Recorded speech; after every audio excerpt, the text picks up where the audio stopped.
Pnawn da a chroeso i'r digwyddiad yma gan Brifysgol Abertawe ar gyfer Eisteddfod T, Eisteddfod yr Urdd eleni. Fenwi yw Dr Osian Elias, rwy'n ddylithydd daearyddiaeth dynol Prifysgol Abertawe. Mi fydda i'n cadeirio gystadleuaeth yma, y prynawn yma. Ni wedi cynnal y gystadleuaeth yma nifer o flynyddoedd nawr fel rhan o ddigwyddiadau'r GwyddonLe yn yr Eisteddfod yr Urdd. Mae rhaid gweud mae'r tro cyntaf i ni gynnal yn fyw ar-lein, felly mae'n bleser i gael chi yn ymuno gyda fi y brynhawn yma. Mae'n bleser hefyd i allu croesawu disgyblion o Ysgol Gyfun Gwyr, Ysgol Gymraeg Bro Morgannwg a Ysgol Bro Dinefwr i gystadlu gyda ni brynhawn yma. Mae gyda ni'r beirniaid, yr Athro Siwan Davies, pennaeth adran daearyddiaeth Prifysgol Abertawe, a yr aelod seneddol dros Geredigion GwyddonLe yn ymuno gyda ni fel y beirniaid prynhawn yma. Mi fydd yna gyfle i glywed tymed bach yn fwy oddi wrthyn nhw ar ddiwedd y gystadleuaeth, amser dyn ni'n cael y feirniadaeth a'r canlyniadau yn hwyrach ymlaen heddiw. Cystadleuaeth siarad gyhoeddus sydd gyda ni, a mae gyda ni 6 o ddisgyblion i siarad o blaid ac yn erbyn y testun gosod. Y testun gosod ar gyfer eleni oedd ai nawr yw'r amser i ddatgan argyfwng yr hinsawdd. Dadl gyhoeddus ar hyn o bryd yn ystod y pandemig wrth gwrs, llawer o sylw yn y newyddion i newid hinsawdd a sut dyn ni fel cymdeithas yn delio gyda argyfyngau fel y pandemig, fel yr hinsawdd, tipyn o sôn am egni gwyrdd ac ati, swyddi gwyrdd wrth ni adeiladu nôl o'r pandemig. Felly mae'n bwnc hynod o amserol, a dwi'n siŵr bod y disgyblion wedi paratoi yn drylwyr, a dwi'n gwybod o edrych ar ei ceisiadau cychwynnol nhw bod nhw wedi gwneud gwaith gwych ar hyn. Felly dwi'n mawr edrych ymlaen i glywed y disgyblion yn siarad, a dwi ddim yn eiddigeddus o waith y beirniaid yma prynhawn yma. Iawn, mae gyda ni siaradwr o blaid ac yn erbyn y testun yn ei tro, ac felly yn gyntaf, fe wna i ofyn i Rhianna Lewis o Ysgol Bro Morgannwg, os ydych ti Rhianna, gymryd dy 4 munud i siarad o blaid y testun. Ac wedyn ni, os wyt ti'n dad miwtio, a croeso ti ddechrau pryd wyt ti'n barod. Gall unrhyw un sydd wedi edrych ar y newyddion yn y blynyddoedd diwethaf gweld bod effeithiau newid hinsawdd yn cynyddu ar raddfa ddychrynllyd ac yn niweidio mwy o bobl, anifeiliaid a phlanhigion pob dydd. Bod yna gweithredoedd a pholisïau sydd wedi cael eu wneud i geisio stopio neu arafu newid hinsawdd, mae'r rhan fwyaf ohonyn nhw wedi bod heb lawer o lwyddiant. Felly beth sydd angen i'w wneud nawr? Mae'r ateb yn un amlwg, mae angen i ni ddatgan argyfwng hinsawdd. Gall rai dweud bod nawr yn amser gwael i ddatgan argyfwng hinsawdd, gan fydd neb yn cymryd sylw ohono o ganlyniadau'r pandemig, mae'r gwrthwyneb yn wir. Mae angen i ni ddangos i lywodraethau bod hyn yn rhywbeth eu bod nhw angen cymryd sylw o nawr a phob amser, nid yn unig pan mae'n hawdd ac yn gyfleus iddyn nhw. Ac os nid nawr, pryd, na allwn barhau wthio'r broblem nôl ar un rhestr o flaenoriaethau, neu erbyn i ni weithredu arno, mi fydd wedi dod yn rhy hwyr. Gallwn hyd yn oed dadlau mae nawr yw'r amser gorau i ddatgan argyfwng hinsawdd oherwydd y pandemig. Mae wedi newid y ffordd mae pobl, busnesau a llywodraethau yn gweithredu, felly pam ddim defnyddio'r cyfle yma i ddechrau newid y byd nawr i un sy'n fwy canoliadwy a sicrhau bod ein dyfodol yn ddiogel, yn lle gadael i bopeth mynd yn ôl i'r arfer ac angen dechrau o'r dechrau.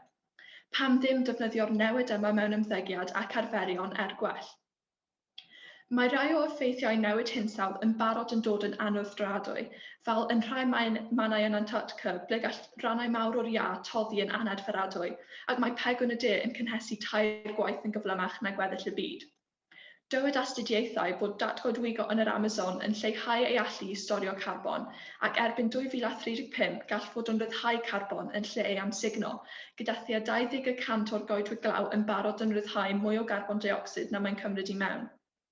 Roedd yr Amazon yn amsugno tua 2 biliwn tunnell o garbon dioxid yn y 90au, ond mae hyn nawr wedi haneru i 1 biliwn tunnell. Pan mae dynoliaeth yn cyrraedd pwynt ble rydym yn achosi i'r goedwiglau mwyaf yn y byd troi'n allyrrydd carbon, mae'n amlwg bod angen i rhywbeth newid ac mae angen i'r newid digwydd nawr.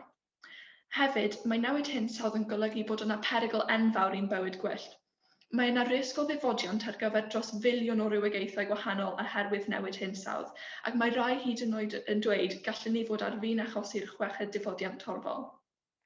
Nid oes dewis arall gennym ni ond am ddatgan ar gyfwng hinsawdd os ydym ni eisiau unrhyw gyfle o stopio hyn rhag digwydd. Mae newid hinsawdd hefyd yn effeithio ni yn ffyrdd niweidiol iawn. Oherwydd mwy o dywydd eithafol a lefelau môr yn codi, mae ffoaduriaid hinsawdd neu ffoaduriaid amgylcheddol angen gadael eu cartrefi a'i gwledydd sydd bellach ddim yn ddiogel oherwydd effeithiau newid hinsawdd. Mae yna hyd yn oed cynlluniau yn cael eu gwneud i symud holl boblogaethau rai ynysoedd gan fod nhw diflannu o dan y môr. Rydw i fy hunan wedi cwrdd â rai ffoaduriaid hinsawdd o wledydd fel Uganda, a beth ddysgais yw bod y pobl sy'n cael eu heffeithio'r gweithaf gan newid hinsawdd fel arfer yn y rai sy'n cyfrannu'r lleiaf tuag ato. Mae yna gyfrifoldeb arno ni fel y rai sy'n achosi'r problemau yma i nawr bod y rai sy'n ei stopio. Mae'r argyfwng hinsawdd yn mynd yn erbyn rai o'r hawliau dynol syml sydd gan bawb, fel yr hawl i loches ddiogel, cyflenwad o ddŵr a bwyd a hyd yn oed yr hawl i fyw. Mae ymchwiliadau newydd yn dangos bod dros 5.5 miliwn o bobl dros y byd yn marw'n gynamserol pob blwyddyn oherwydd llygredd aer. Bydd peidio datgan ar gyfwng hinsawdd yn golygu ein bod ni'n gwrthod pobl eu hawliau dynol. Mae'r dystiolaeth i gyd yn pwyntio tuag at y ffaith bod angen i ni ddatgan ar gyfwng hinsawdd byd-eang nawr, fel bod yr ymateb yn ddigon cryf a chynnar i allu amddiffyn ein byd. Dylai argyfwng hinsawdd wedi cael ei ddatgan oesoedd yn ôl, ond yn amlwg, nid yw hwnna'n opsiwn sydd gennym ni bellach, felly nawr yw'r amser i'w ddatgan, cyn ei fod yn rhy hwyr. Diolch yn fawr iawn i Tiriana am siarad o blaid y testun. Nawr yw'r amser i ddatgan ar gyfwng yr hinsawdd. Agoriad gwych i'r gystadleuaeth, dwi'n credu. Nawr i siarad yn erbyn y datganiad, mae gyda ni Cadi Tric o Ysgol Gyfun Gwyr. Felly, pob hwyl i ti Cadi a cofio dad miwtio cyn i ti ddechrau siarad.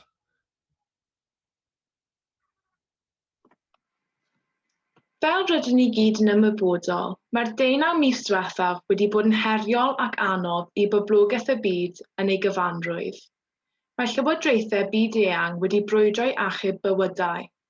Ar yr un pryd, mae nifer y gynhyrchion diogelwch hanfodol sy'n defnyddio deunyddiau plastig wedi cynyddu yn aruthrol.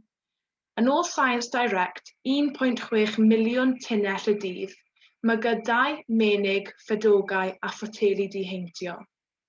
Nes bod y cynnyrch yma yn defnyddio deunyddiau bio-ddiradadwy, mi fydd yn rhaid i ni dioddef y gwastraff yn atod yma mwyn achub pobl. Rhaid ystyried hefyd yr angen i'r pwerau mawr ddosbarthu digon o frechlynau i gwledydd tlotaf y byd cyn ceisio datrys ar gyfwng cynhesu byd-eang.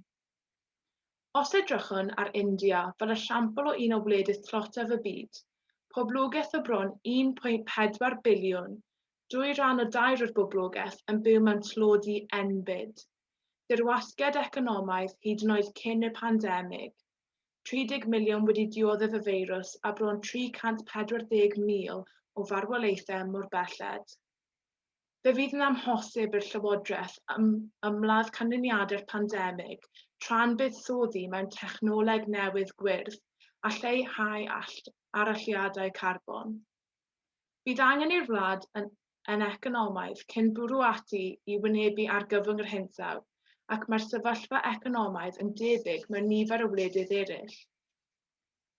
Rydym wedi clywed llawer dros y flwyddyn diwethaf ym Mhrydain ein bod wedi benthyg arian ar gyfer cynnal pobl sydd ar ffurlough, cefnogi busnesau, buddsoddi mewn datblygu offer meddygol hanfodol ac adeiladu ysbytai dros dro mwyn ryddhau'r straen ar y gwasanaethau iechyd. Nid Prydain yw'r unig wlad datblygedig sydd yn wynebu dyledion enfawr yn sgil effaith y coronafeirws. Rybuddiodd yr International Monetary Fund bod pwysau dyledion gwleidydd datblygedig eisoes yn drwm cyn yr argyfwng presennol. Wrth i'r sefyllfa economaidd weithygu, bydd y gwleidydd yn wynebu cyfyngiadau allbwn serth wrth iddyn nhw hefyd geisio orfod ariannu ymdrechion adfer Covid-19. Mewn adroddiad a gyhoeddwyd gan y World Economic Forum, mwyn cyrraedd targedau cytundeb hinsawdd Paris o ostwng ariadau carbon 100% erbyn 2050, bydd angen i wledydd gynyddu ei buddsoddiadau. Ond, ni fydd hyn yn bosib os bydd llywodraethau mewn argyfwng economaidd meddant. Os rhywbeth, fydd gwledydd yn dilyn refeniw allforio ar unrhyw bris, yn cynnwys torri corneli ar strwythur gwrthsefyll hinsawdd a chynhyddu ei defnydd ar dynwyddau ffosil. Yn sgil hyn, credaf y dylai'r pwerau mawr gyfarfod i drafod yr argyfwng economaidd presennol, ac mae hyn dylai fod yn flaenllaw cyn trafod cynhesu byd-eang. Wedi iddynt gytuno ar fframwaith cyfyngu dyledion gwledydd yn cymysel a blaenoraethu mewneiddio'r byd-eang fydd yr amser i drafod argyfwng yr hinsawdd. Heb os, nid nawr yw'r amser i ddatgan argyfwng yr hinsawdd. Diolch yn fawr iawn ti Cadi am siarad yn erbyn y datganiad fyna. Diolch yn fawr iawn i chi ddwy am gadw ac amser hefyd yn gwneud gwaith y cadeirydd yn hawdd iawn yma o'r program yma. Nawr, na i droi at y beirniaid a gobeithio bod chi hefyd yn mynd i wneud gwaith y cadeirydd yn hawdd wrth ofyn cwestiynau, ond hefyd wrth gadw at amser yn ogystal. Ga i ofyn Rhianna, diolch yn fawr iawn i'r ddwy ohonoch chi am eich cyflwyniad. Ga i ofyn cwestiwn i Rhianna. Nes ti sôn am bod ti wedi cwrdd â ffoaduriaid o Uganda. O'n i jyst eisiau clywed mwy am dy adlewyrchiadau di a beth oedd y profiad o gwrdd â pobl ffoaduriaid hinsawdd o Uganda, sut oedd nhw wedi cael ei effeithio a ble o'n nhw nawr, oedd na unrhyw welliant yn ei sefyllfa nhw? Felly oedd rai o'r nes i cwrdd yn ffermwyr coffi a oedd pethau fel llifogydd oherwydd newid hinsawdd wedi dynistrio holl fel safle gwaith nhw a oedd na ddim unrhyw ffordd iddyn nhw weithio.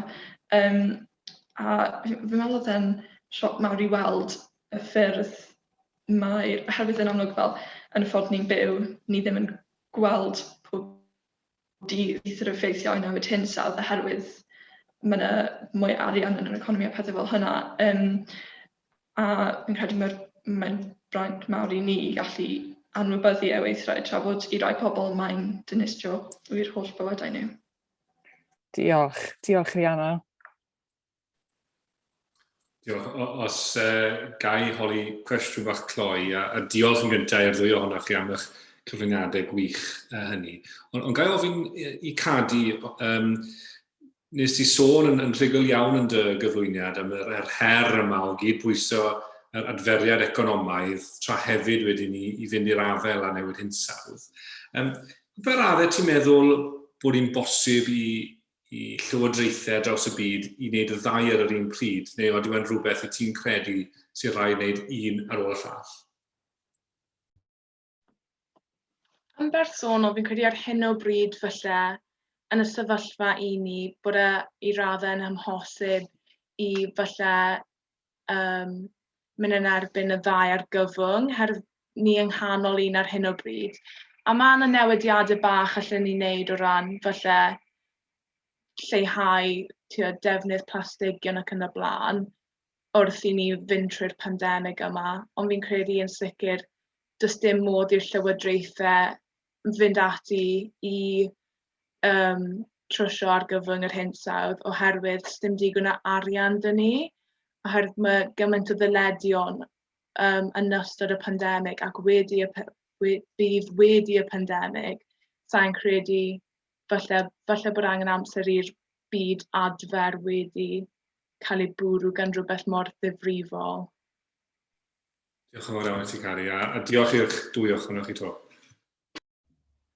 Iawn, diolch yn fawr i'r beirniaid am eu cwestiynau ac i Cadi a Rhianna am eu atebion a'i dadleuon gwych hefyd. Mae'n od iawn heb gynulleidfa yn ffisegol yma, achos dwi'n siŵr iawn mi fyddwch chi wedi cael tipyn o gynwoliaeth oddi wrth y gynulleidfa, ond mae rhaid i chi gymryd fy ngair i am y peth bod chi wedi siarad yn wych, chwarae teg. Gosod y barn uchel wedyn ni ar gyfer yr ail bar, felly yn gyntaf yn siarad o blaid, bydd Rhiannon James o Ysgol Bro Dynefwr. Eto, jyst i atgoffa ti Rhiannon i ddadmiwtio ac i gadw at y 4 munud wrth gwrs. Diolch. Prynawn da, chroeso rithral i Lyfrgell Ysgol Bro Dynefwr. 37.5 gradd Celsius.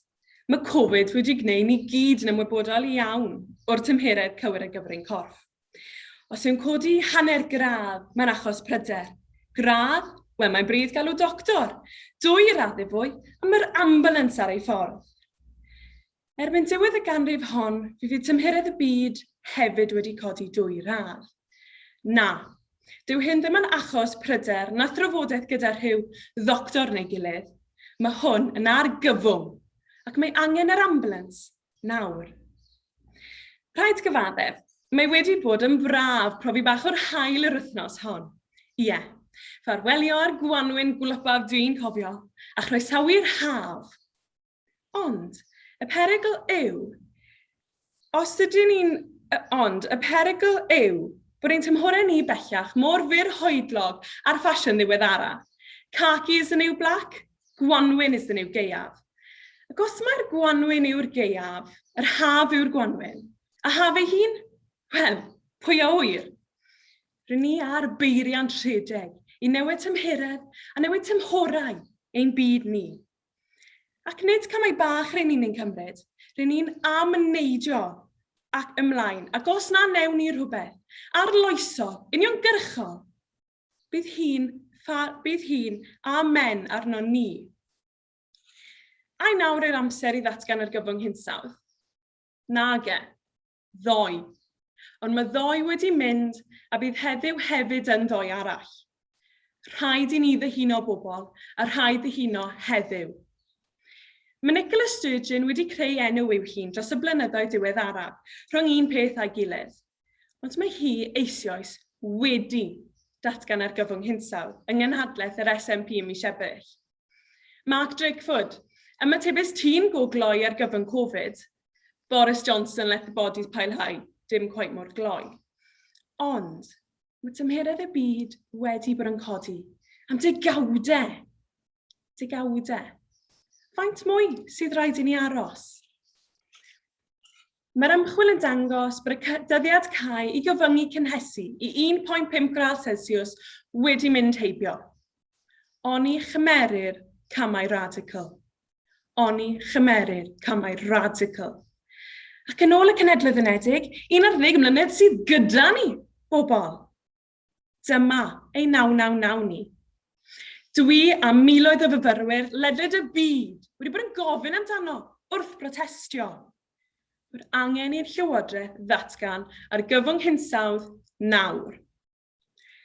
Dim ond trwy ddatgan ar gyfwng hinsawdd heddiw, mae gobaith am dyfodol i'n byd, a ni, y genedl nesaf.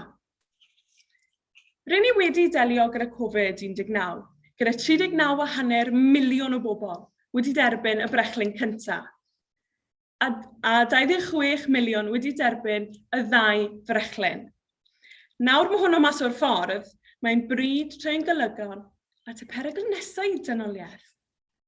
Cynhesu'r byd, i roi'r cyfle gorau i'n byd ni oroesi, rhaid ei helpu nawr.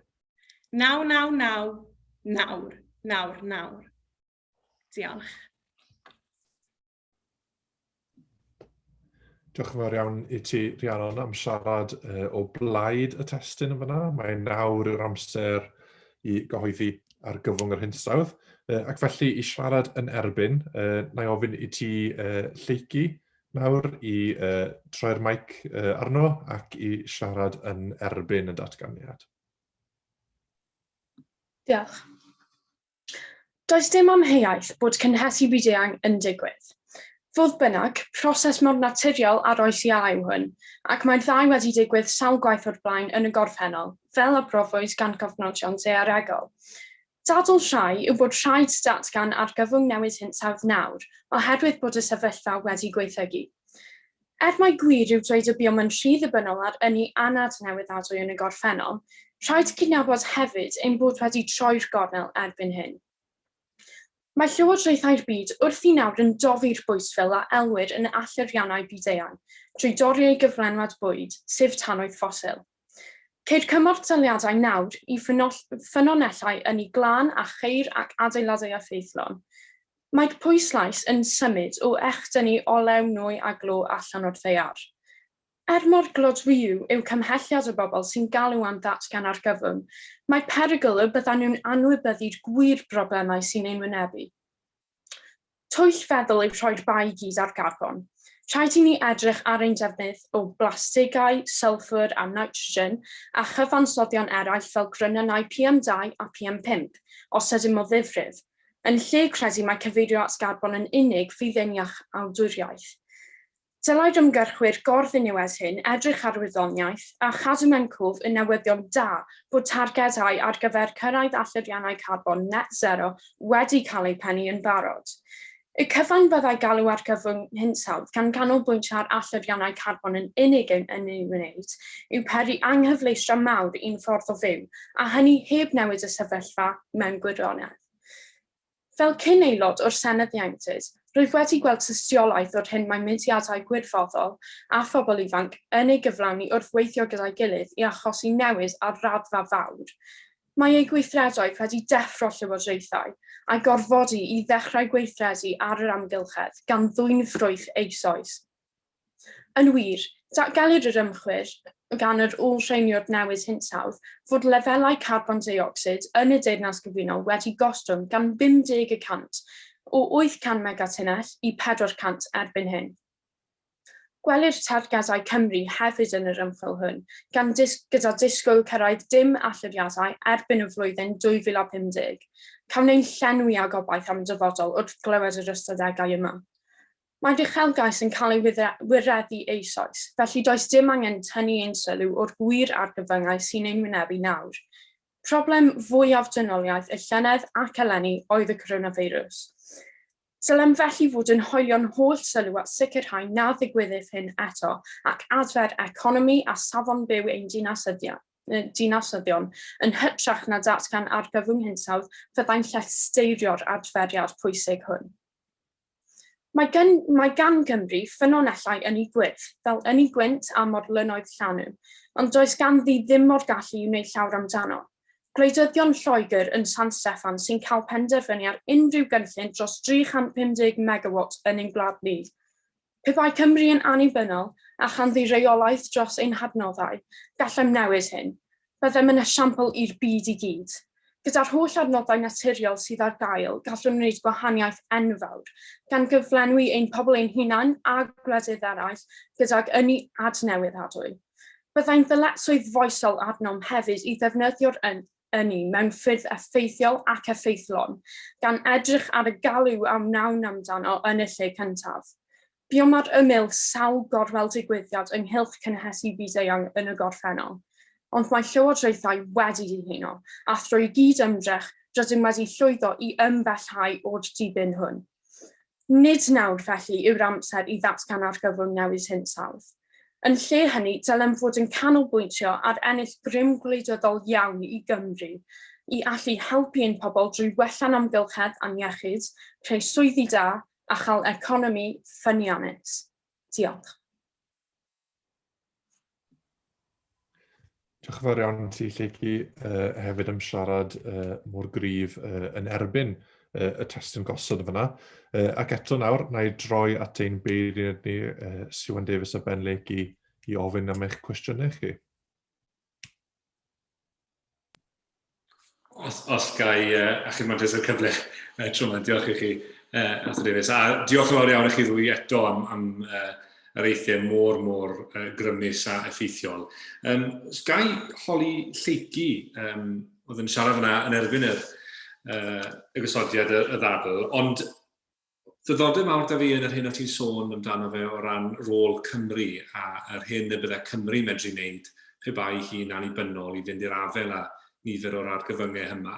Y ddiddordeb da fi i wybod, beth ydy'r farn di pan ni'n sôn am adferiad economaidd byd-eang, pan ni'n sôn am y pandemig a hefyd am newid hinsawdd, pa fath o rôl bydde ti moyn gweld Cymru'n chwarae ar y llwyfan byd-eang hynny yn cydweithio neu fel arall gyda gwledydd eraill?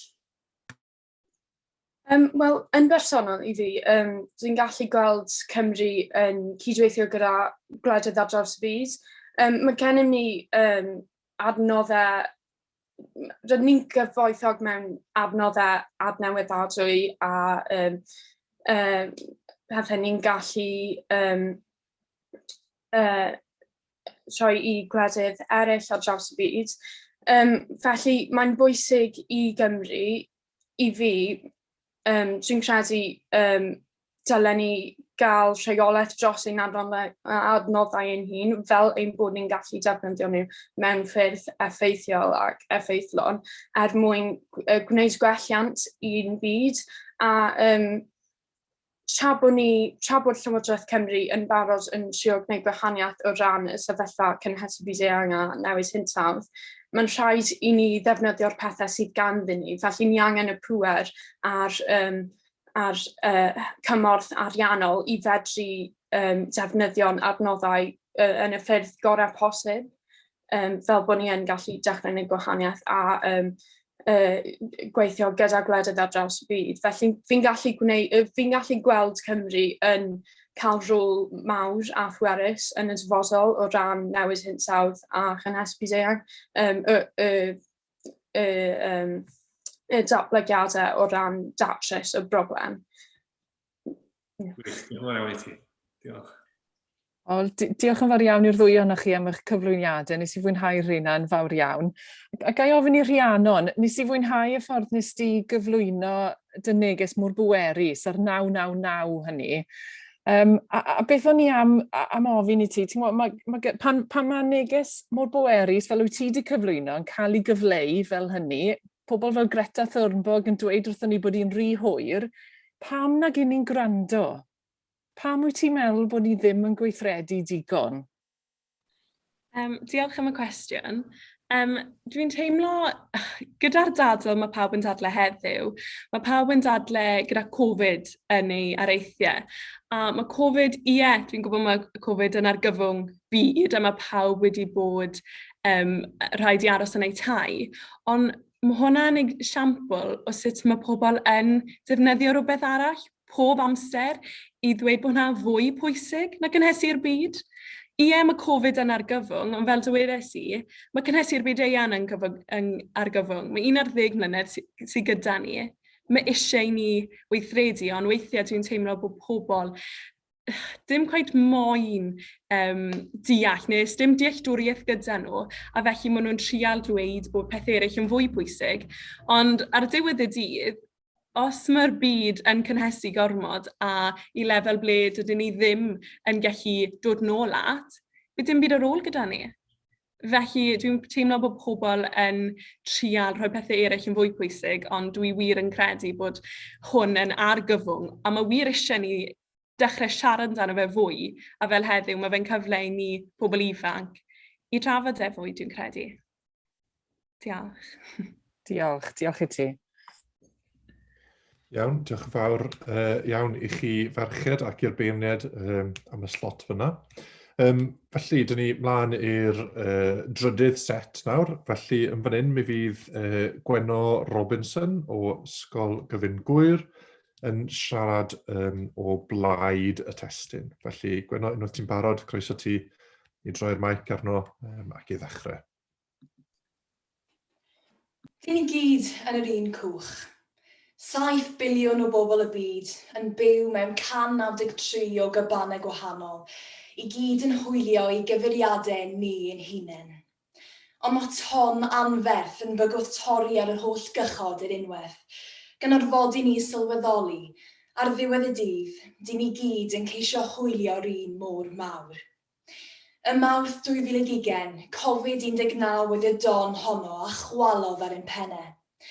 Gyda'r byd yn dal i frwydro yn erbyn y pandemig a'i effeithiau, does bosib mai nawr yw'r amser i fynd i'r afel a chynhesu byd-eang. Gyfeillion, y gwir amdani yw mai hanner canrif yn ôl oedd yr amser i ddatgan ar gyfwng yr hinsawdd. Roedd cytundeb Paris yn ceisio cadw'r cynnig i dymheredd y byd i 1.5 gradd erbyn diwedd y ganrif, os o gwbl. Ar ein trywydd presennol, mae disgwyl i'r byd fynd heibio'r targed hwnnw mewn 12 mlynedd neu lai. Bellach, does gyda ni ddim y fraint o allu cwestiynu os mae nawr yw'r amser i ddatgan ar gyfwng. Wedi'r cyfan, dyn ni mewn ar gyfwng hinsawdd os ydyn ni'n datgan hynny'n swyddogol a'i peidio. Dwi o'r farn does dim dewis gyda ni bellach, ond mynd ar frwydr yn erbyn newid hinsawdd i'r cam nesaf. Nid gorffwys ar ein rhwyfau, ond gwthio'r cwch i'r dŵr o'r diwedd. Change is never easy, but always possible. Dyma eiriau Barack Obama ac mae'r flwyddyn ddiwetha wedi profi ei bod hi o fewn ein cyrraedd i wneud newid gwirioneddol yn enw ar gyfwng. Arweiniodd y cyfnodau clo at leihad o 7% mewn allyriadau carbon erbyn diwedd 2020, gyda'r lleihad mewn llygredd i'w weld o lawrennau NASA hyd yn oed. Canfyddodd astudiaeth gan Brifysgol Stanford fod yr effaith o leihau llygredd am ddeufis yn unig wedi achub bywydau 4,000 o blant. Mewn cyfnod o newid, dyn ni wedi dangos bod modd addasu. Mai dim ond am ychydig dros flwyddyn, dyn ni wedi bod yn byw yn y byd estron hwn.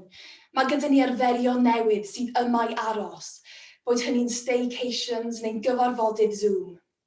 Yn amlwg, dy'r pandemig ddim yn ddatrysiad i newid hinsawdd, ond mae'r lleihad mewn allyriadau carbon yn gadarnhaol i ddangos beth sy'n bosib. Mae newid yn ein dwylo ni. Mae cysylltiad cynhenid rhwng y ddau. Mae Covid-19 a newid hinsawdd yn rhan o'r un frwydr, ac mae'n rhaid i ni ddatrys y ddau ar y cyd. Neu dim ond dechrau bydd y cyfnod a fuchydon byd-eang. Mae'r pandemig wedi bod yn ysgytwad angenrheidiol i'r uwchbwerau sy'n dominyddu ein byd, sydd heb brofi mor anorchfygol a fyddwn ni wedi disgwyl. Does dim rhaid ni edrych ymhellach na'i gyfeiriad yn hen ffrind Donald a draws y cefnfor i weld hynny. Wedi'r cyfan, mae sialensau byd-eang fel y pandemig neu newid hinsawdd yn heiddi datrysiadau byd-eang. Rhaid i ni sefydlu parch tuag at wyddoniaeth a byd natur. Fel mae'r rhaglenni brechu wedi profi, dyw gweithredu unigol gan lywodraethau cenedlaethol ddim yn ddigon. Rhaid i ni gael cyd-weithredu rhyngwladol. Wedi'r cyfan, mae natur yn ddall i ffiniau dyn, pa bynnag mor uchel i'r waliau sydd yn cwmpas ni. Y realiti yw, mwyn gallu cadw at 1.5 gradd o gynhesu, mae'n rhaid i ni haneri ein cyfanswm allyriadau carbon erbyn diwedd 2030. Bydda hynny'n golygu gwneud yr un math o doriadau a 2020, ond yn flynyddol, a hynny am weddill y ddegawd. Gyfeillion, dyn ni fel dynoliaeth ar groesffordd. Ydyn ni'n mynd i barhau yn nyfroedd dyfnion oes Covid, yn ymlaf i gadw ein pennau ni ein hunain uwchben y dŵr. Mae'n hen bryd i ni sylweddoli ein bod ni gyd yn yr un cwch. Dyn ni'n hwylio'n agos i'r gwynt bobl, ond mae'r dewis yn ein dwylo ni, cyn i'r don nesaf ein taro ni. Diolch. Diolch yn fawr iawn i ti, Gwener, am siarad y fyna. A nawr yn olaf, ysgoi droi at osian arall yn ysgol Brodynefwr i siarad yn erbyn y testun. Pnawn da, a chroeso rithrol i Llyfrgell Ysgol Brodynefwr. Gwener, credu bod eisiau i fi alw'r doctor i ti fan hyn am god dosad o bwyll a dosad fwy fyth o bersbectif. Mae digon o wynt yn y dadleuon na i bweru miliynau gwynt mynydd y betws am dros flwyddyn, a bydde hynny'n helpu dy broblem di. Dim ond just dod allan o argyfwng Covid-19, a mae'r bobl ma'n archwilio am yr argyfwng nesaf yn barod. Chill out, weda i, a dyw'r byd ddim wedi cynhesu gormod i atal hynny. Wedai wrtho ti'n straight fan hyn, ffarmwr o ardal Llangadog ydw i, a dwi wedi gael llon bol o'r busnes yma o brynu ffermydd lleol i gael ei drawsnewid i fod yn goedwigoedd. Ac mae hyn yn digwydd yn fy ardal lleol i. Ar hyn o bryd, mae 2 fferm yn Llanwrtyd, ac mae un ohonyn nhw eisoes wedi fflannu, ac mae'r 2 arall mewn perygl o fynd yr un ffordd. Yn ogystal â hyn, mae'r un peth yn digwydd ar 2 fferm yng Nghwrt y Cadno, ac mae 250 cyfer yn mynd yr un ffordd yn Llanddewi Brefi. Mae'r cwmnioedd mawr yma, fel British Airways, yn prynu ffermydd cefn gwlad mwyn plannu coedwigoedd, mwyn ennill y statws carbon neutral ar gyfer y cwmnioedd. Mae hyn i gyd yn digwydd, achos mae bobl fel T Gwener yn gwthio mae'r gyfwng yr hinsawdd. Fan hyn, gan bod chi'n rhy ofyn i taclo gwledydd fel India, China ac yr Unol Daleithiau America, sef y gwir drwg yn y caws. Ac o ganlyniad i hyn, mae'r cwmnioedd mawr yma yn ceisio darganfod unrhyw ffordd posib i leihau ei allbwn carbwn. Ond mae hyn yn niweidio ein cymdeithas, ac mae ein pobl ifanc yn cael digon o'n hawster fel mae hi i brynu neu i renti ffermwydd yng nghefn gwlad Cymru. Ond nawr, maent yn gorfod wynebu cystadleuaeth ariannol o'r cwmnioedd mawr yma. Ni fydd pobl ifanc fel fi gyda unrhyw siawns o gwbl. Mae hyn yn gyd yn digwydd mwyn achub y blaned. Achub y blaned? Iesgyn, mi eisiau dechrau achub ar step yn y drws, boes bach. Mae cymunedau gwledig Cymru yn dioddau ar drair rhyw siarad was dros ben llestri gan ferch ysgol o Sweden. Ac i ti, Greta Thunberg a protestwyr eraill i gyd, mae'r Llywodraeth wedi cymryd camau i fynd i'r afel a'ch pryderon. Dim ond yn ddiweddar cyhoeddodd y cynghellor y bydd gwreisogi nwy ar gyfer tai yn cael ei gwahardd erbyn 2025. Yn reality, beth mwy sy'n wir angen i wneud ar hyn o bryd. Mae digon o bethau da Boris neu Mr a Mrs Johnson ar eu platau am nawr. Gadewch iddyn nhw fwynhau eu mis mil o leia cyn wybod eu problem arall o'i blaenau. A ta waith pa mor braf mae'r mumbles mael wedi bod yr wythnos hon. Nid saint trope yw e. Ac nid saint trope fydd ei chwaith, ac felly sim eisiau neu môr a mynydd allan o'r sefyllfa hyn am nawr. Mae'r argyfwng yn galw am driniaeth ar frys. A'i argyfwng yw hon nawr? A'i frwydr yw hon nawr? Nage. Os eisiau naw ar y byd? Na. Diolch. Iawn, diolch yn fawr ti, Osian. Ein siaradwr olaf y fyna. A nawr y cyfle olaf i Siwan a Benny ofyn cwestiwn i'r siaradwyr ni. Na i ofyn te. Diolch yn fawr iawn i Gwener ac i Osian, cyflwyniadau da iawn eto fyna.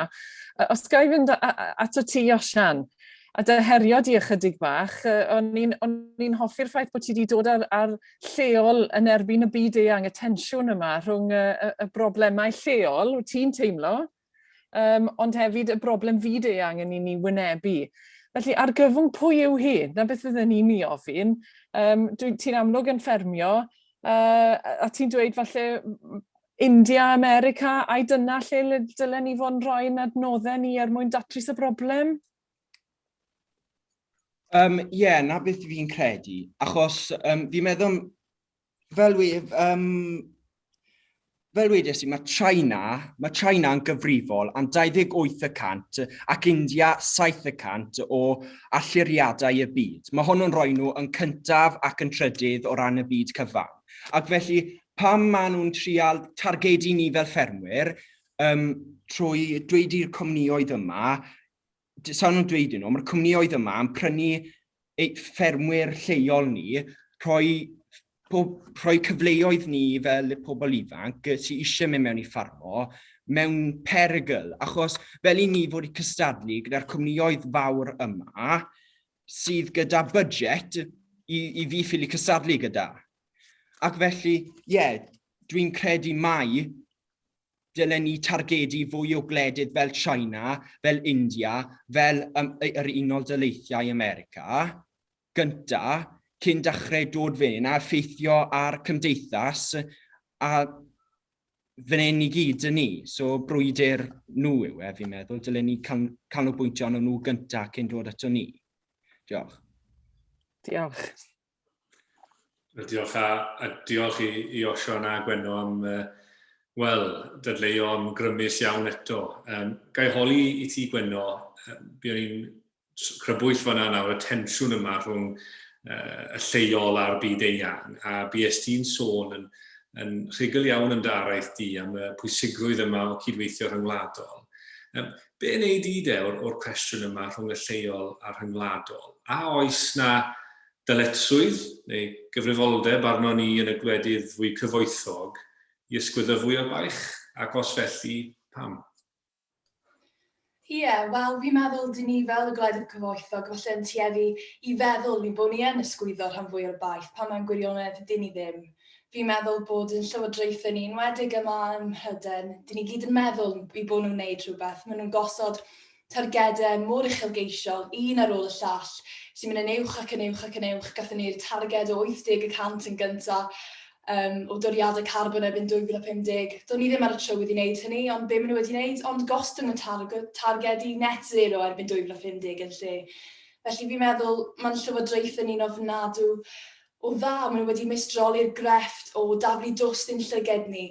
Ond na erthigol ei dda yn y Guardian yn ddiweddar gan George Monbiot yn siarad am yr commitment inflation yma, y syniad o yn lle wneud gweithredu gwirioneddol, beth ni'n cael yn y diwedd, di rhagor a rhagor o addewidion i ymddangos fel petai ni yn gwneud rhywbeth. Felly fi'n meddwl, dwi ddim yn deg i wedi bod ni'n ysgwyddo'r baich fel y gwledydd mwy cyfoethog, a fi'n gobeithio nawr mae'r cynhadledd Glasgow yn dod eleni ac wrth gwrs y G7 wrthos nesaf, bod ni yn gobeithio yn mynd i weld y cydweithredu rhyngwladol yna sydd heb fod yn arbennig o dda yn argyfwng Covid, ond gobeithio nawr mae dyma'r cyfle i ni ddysgu o'n camgymeriadau ni o'r diwedd.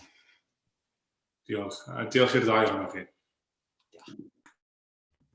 Iawn, diolch yn fawr i'r beirniaid am y cwestiynau yn fanna. Nawr, mae yna dasg anodd iawn gan Siwan y Ben i fynd i drafod i feirniadaeth nhw ac i benderfynu ar enillwyr. Dwi ddim yn ei ddigeddus o'r dasg yna o gwbl. Felly, mi fyddwn ni'n cymryd egwyl sydyn nawr am ryw 10 munud. Cyfle chi fynd y tu bach, i fynd i nôl paned, ac mi fyddwn ni nôl gyda chi am y feirniadaeth mewn rhyw 10 munud ffordd na. Ond cyn i ni fynd, allai jyst diolch unwaith yn eto i'r disgyblion. Da chi wedi bod yn wych, mae rhaid gweud, mae wedi bod yn bleser gwrando arnoch chi, a gobeithio bod chi wedi mwynhau clywed y dadleuon arall yn ogystal. Iawn, dyna ni felly rhyw egwyl sydyn am rhyw 10 munud nawr.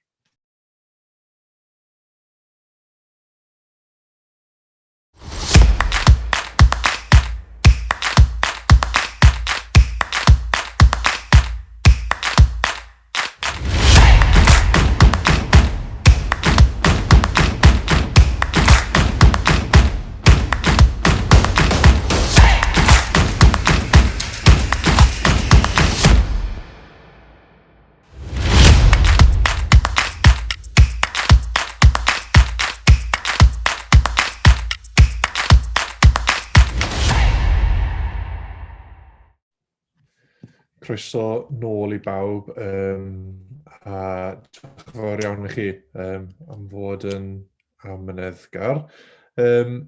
Iawn, felly nawr mi fyddai'n trosglwyddo i'n beirniad ni, yr Athro Siwan Davies, a'r aelod seneddol GwyddonLe, mwyn i ni glywed tyma bach o'i beirniadaeth nhw, ac mwyn i ni gael cyfle i gyhoeddi'r enillwyr.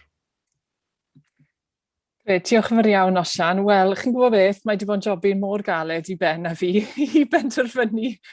I ni wedi bod yn trafod ar y ffôn, ond ga i weid, ych chi gyd wedi syrenu bore yma, a dwi'n credu beth sy'n bwysig i chi gofio, eich cenhedlaeth chi sydd yn mynd i wneud gwahaniaeth o ran newid hinsawdd, a dwi am eich annog chi gyd i barhau o ran trafod, siarad a gweithredu o ran yr argyfwng hinsawdd. Felly da iawn chi, o'n i'n teimlo'n yn optimistig iawn o ran just eich cyflwyniadau chi o ran y gwahaniaeth ni'n mynd i weld yn y dyfodol. Beth mae Ben a fi am i wneud yw roi ychydig bach o sylwadau ar bob un ohonoch chi cyn ein bod ni'n cyhoeddi'r enillwyr. Felly na i ddechrau gyda Rhianna. Rhianna, wel da iawn ti am ddefnyddio ystod eang o enghreifftiau oedd dy gyflwyniad di wedi sylfaenu ar dystiolaeth wyddonol sydd mor bwysig gyda unrhyw bwnc p'na i newid hinsawdd Covid. Mae bob amser rhaid cael y dystiolaeth wyddonol yna mwyn selio'n penderfyniadau ni a gweithredoedd ni. A oedd dati amrywiaeth o enghreifftiau o ran sut oedd newid hinsawdd yn newid yn effeithio P4D, yr Amazon, o dati enghreifftiau, profiadau personol. Mae profiadau personol yn bwysig iawn o ran gweld sut mae pobl wedi cael ei effeithio gan newid hinsawdd. A'r storiau ni, storiau'r bobl, bob amser yn bwerus o ran gwybod a deall ac annog pobl i weithredu. Felly nes i fwynhau dy gyflwyniad di yn fawr iawn. Dwi'n gwybod, Ben, os wyt ti eisiau ychwanegu ychydig? Just i ddweud bod fi'n cytuno'r llwyr gyda Siwan fyna, Rhianna. Mi oedd y dewis a'r amrywiaeth oedd yr enghreifftiau a gwybodaeth o ti'n llwyddo i plethu mewn i dy ddadl yn gwbl wych. A fi'n credu, ricsen ni bod fi'n gallu gwneud cystal yn tir cyffredin, a dweud y bod yn hollol onest. Fe'n mynd ymlaen i Cadi nesaf.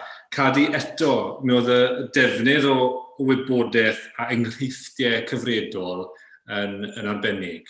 Mi o'n i'n wedig yn lygo'r ffordd o ti wedi llwyddo i gosod y ddadl, neu'r gwrthdadl yn achos di i fyny mor glir a chyson. A mae hwnna'n rhywbeth sydd yn hanfodol bwysig mewn unrhyw ddadl wrth gwrs, bod pobl yn gallu deall beth yw dy ddadl mewn rhyw fath o frawddeg neu ddau. A fe lwyddus di wneud hynny'n effeithiol iawn o'n i'n meddwl.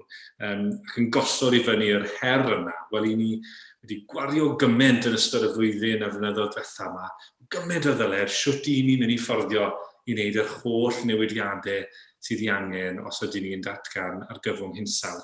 Felly oedd hwnna'n rili effeithiol dy ti. A o'n i'n meddwl bod y ffordd o ti hefyd yn ateb y cwestiwn. Hwna'n elfen arall o'r her, o'r gystadleuaeth a'r prynhawn yma, o'n i'n edrych arno, a mi nes ti delio da'r cwestiwn yn dda iawn hefyd, felly da iawn ti. Ac yna i ymlaen i Rhiannon, wel Rhiannon oedd Ben a fi yn teimlo bod ni'n lle gweld ti mewn neuadd bentref yn anog torf neu yn anog torf enfawr yn ceisio cael ymateb a trenu bod ni ddim yn gallu cwrdd, bod ni yn rhithiol, bod ti ddim yn gallu clywed y gymeradwyaeth na, falle fydde ti'n cael mewn torf, os ti'n lle dychmygu dy hun yn anerch y dorf a'r gymeradwyaeth na o ran neges bwerus mwyn cael gweithrediad, a oedd hwnna'n yn effeithiol dros Ben. O'n i'n teimlo bod e'n bwerus a'r defnydd mawr 999 ar argyfwng mor bwysig, a hynny wedi blethu fewn i sefyllfa Covid hefyd. Wyt ti'n sôn am y tymheredd, bod ni gyd yn mesur yn tymheredd bob un a hyn, a hanner gradd falle'n ddigon i ffonio'r doctor, a hynny yn effeithiol dros Ben. Felly da iawn ti am dy gyflwyniad di. Ie, wir. Da iawn. Rhiannon, a lleici wedyn, mwynhau'n fawr iawn dy araith di. O'n i'n benodol yn licio'r tacteg yma, a wy'n ddim yn siŵr os oedd rhywbeth o ti'n neud y bwrpas neu rhywbeth oedd yn dod naturiol, ond o gymryd y gwrthdadl, neu beth bynnag oedd y person arall yn dadle, ac i gymryd hwnna mewn i'r araith di'n syth, ac i osod dy ddadl di wedyn i fyny yn erbyn hwnnw, reit ar y cychwyn, a mae hwnna'n rhywbeth sydd yn effeithiol iawn, ond yn gallu bod yn anodd i wneud, felly da iawn ti yn llwyddo i wneud mor effeithiol. A wedyn wrth gwrs yr ddadl yma, mi fydde canolbwyntio o'r model ar carbon ddim yn helpu ni, ac ddim yn datrys unrhyw broblem, a ti wedyn yn llwyddo i cefnogi'r gysodiad na wedyn gyda digon o wybodaeth a sôn am ffeithiau beth yw'r gwahanol elfennau mae ni yn gweld yn allyriadau yr economi. Ond i hefyd wedyn yn bles iawn gyda'r ffordd o ti'n ymateb i'r cwestiwn. Mi oedd e falle bach o gwestiwn bach rhyfedd, ond fe lwyddus i ddelio gyda'r cwestiwn yna'n effeithiol iawn ac i feddwl ar y drad, a mae hwnna yn rhywbeth arall mae rhaid wneud wrth gwrs mewn ddadl. Felly, da iawn wir. Ie, da iawn Lleici. Ac yna i Gwener, araith y cyflwyniad effeithiol dros ben eto yn llawn ffeithiau tystiolaeth wyddonol yma. A dwi'n credu beth sydd yn effeithiol gyda ti oedd y ffaith bod ti'n pwysleisio'r ffaith bod ni wedi ymateb mor sydyn i Covid, a hynny'n eitha rhwystredig, bod ni wedi newid dros nos o ran yn ffordd o fyw oherwydd Covid, a falle dylen ni fod wedi newid yn ffordd o ran newid hinsawdd ers blynyddau, a'r ffaith yna bod yn eitha rhwystredig pan wyt ti'n adlewyrchu ar beth sydd wedi digwydd dros y 19 mis diwethaf, a bod ni ddim wedi llwyddo i gael yr un fath o weithrediad o ystyried yr her sydd o'n blaenau ni. Felly oedd hwnna, o'n i'n teimlo yn effeithiol dros ban ag eto yn clymu mewn i'r Covid a sôn am y don nesaf. A clymu hynny mewn i'r sefyllfa i ni ynddi ar hyn o bryd. Felly da iawn ti. A un dim bach ar ôl, Osian, nes i fwynhau dy araith di'n fawr iawn. A mi o ti yn arddel ar steil gwahanol iawn wrth gwrs, ond mae fe'n steil sydd yn effeithiol iawn mewn ddadl, a hynny yw i fynd yn syth bin am counter-argument yn Saesneg, mynd am yr hyn cafodd ei ddweud, cyfeirio at siaradwyr eraill. Mae'n steil sydd yn aml iawn i ni'n Cymru yn gweld i'n anodd i ymgymryd y fe. I ni achwiswyl felly, ond fe'n lwyddus i wneud e mewn ffordd effeithiol iawn, a fi'n gweld rhywbeth ola bydde fe'n naturiol iawn yn tir cyffredin, os gael dweud. Fi'n credu beth ni hefyd yn hoff iawn o dy araith di oedd y ffordd o ti wedi i penderfynu reit na, fi'n mynd i ddod â hwn nawr ar ddadl byd-eang yma, beth mae'n golygu ar llawr gwlad, cefn gwlad, a oedd yr enghreifftiau hynny o'r ffermydd i ti sôn amdano fe, yn rhywbeth wir edrych arno fe nawr, achos mae'n peri rhywfaint o ofid bod y syniad yma o just offset o'r carbon, heb wedyn edrych i newid arferion y cwmnioedd fel byd-eang. Fi'n credu ni'n mynd i glywed lot fwy o'r fath na o ddadl yn y misoedd sydd i ddod, a felly diolch yn fawr iawn i ti am godi hwnna a'i grybwyll fel nes ti. Ond just o ran geiriau ola gen i, mi oedd pob un ohonoch chi yn wych, a wi jyst i ategu yr hyn nath yr Athro Davies gweud, wi'n teimlo'n optymistaidd iawn bod cenedlaeth ifanc ni yng Nghymru, ni'n gweld llawer gwell yng nghenedlaeth i, a hefyd cenedlaeth hun na fi. Felly, diolch yn fawr iawn i chi am yr holl waith chi wedi rhoi mewn i hyn. Mae dyfodol disglair iawn efron i chi gyd. Felly at yr enillwyr, mae rhaid i ni, dwi'n credu, mae yna enillydd un o blaid ac un yn erbyn. Felly yr enillydd y siaradwr gorau sydd o blaid yw Gwener. Falle Ben, wyt ti eisiau coeddi'r un yn erbyn? Ie, a wedyn yr enillydd o ran y siaradwr oedd yn erbyn y gosodiad yw Lleici. Ac yna y siaradwr gorau oedd, a mae'r wobr y siaradwr gorau yn mynd hefyd i Gwener. Felly, llongyfarchiadau chi gyd, ond gai ddweud, oedd e mor anodd i ni benderfynu, oedd e'n jobyn caled dros ben gyda ni. Boes bach, allan ni wedi rhoi gwobrau i chi gyd, achos o'ch chi gyd yn wych o ran eich cyflwyniadau chi. Ac felly dwi am eich llongyfarch chi gyd. Ond yn bennaf hefyd i Gwener ac i Lleici am ddod i'r brig. Llongyfarchiadau mawr i chi. Eto, bethau ni mewn pa bell, dwi'n siŵr iawn mi fydd yna gymoliaeth rhysog iawn i'r holl gystadleuwyr ac yn ymwedig i chi Lleici ac i Gwener. Mae'n amlwg bod y safon wedi bod yn anhygoel o uchel y prynhawn yma, oedd y cyflwyniadau i gyd yn wych, a mae rhaid gweud bod, mae rhaid ategu be oedd gan Siwan a Ben i weid o ran y safon, y dadleuon, y tystiolaeth oeddech chi'n cynnig, ond hefyd yr arddull oedd chi'n llwyddo i fynegu eich dadleuon, oedd hi'n gylondid i glywed chi'n siarad mor wych, mae'n rhaid gweud. A mae'n amlwg bod y beirniaid wedi cael amser caled yn penderfynu yn ogystal, felly Mae hwnna wastad yn bleser gweld fel cadeirydd. Diolch yn fawr iawn i chi gyd am ymuno gyda ni y brynhawn yma, a llongyfarchiadau i pob un o'r disgyblion sydd wedi cymryd rhan. Just cyn ni ddod i ddiwedd, dylai fi ddiolch i'r disgyblion, diolch i'r beirniaid, ond hefyd diolch i Sefydliad Morgan ym Mhrifysgol Abertawe am noddi'r gystadleuaeth yma, ac am noddi'r wobr ariannol fydd ar gael i'r ysgolion buddigol. Felly diolch yn fawr iawn i Sefydliad Morgan. Hoffwn diolch hefyd i Sefydliad Academi Hywel Teifi am helpu gyda'r holl drefniadau ar gyfer y gystadleuaeth ac am gydweithio yn agos gyda'r Urdd i sicrhau bod ni'n llwyddo i gynnal y gystadleuaeth yn rhithiol eleni. Felly, diolch yn fawr iawn i bawb sydd wedi bod yn rhan o'r gystadleuaeth mewn rhyw ffordd, ac eto llongyfarchiadau i'r holl ddisgyblion sydd wedi bod gyda ni prynhawn yma. Diolch yn fawr.